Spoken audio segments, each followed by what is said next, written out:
Il y a deux récits de la dualité masculin-féminin dans la Genèse.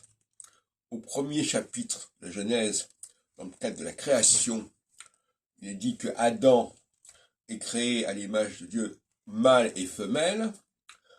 Et ensuite, dans les chapitres 2, 3 et 4, il est question de cet Adam qui est seul et à quel il va falloir adjoindre une femme.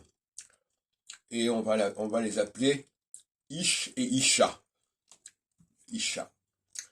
Donc, bon. Donc déjà, il y a déjà un problème de nom qui est intéressant.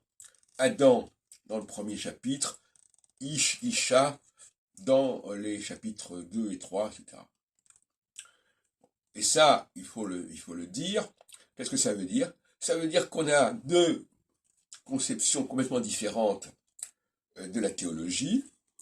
Une théologie créationniste où tout est bouclé dès le premier chapitre de Genèse, et une théologie démiurgique, si on peut dire, au sens du gnosticisme, où l'on va ajouter des choses, Dieu revient sur sa création première, et il va rajouter la femme, etc.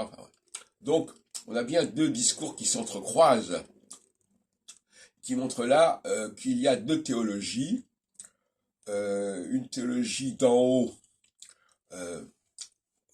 structurelle en quelque sorte, et une théologie d'en bas qui est plus conjoncturelle, qui est plus dans le miracle, qui est plus dans l'intervention du démiurge, ce démiurge étant un sous-dieu par rapport au dieu de la création première.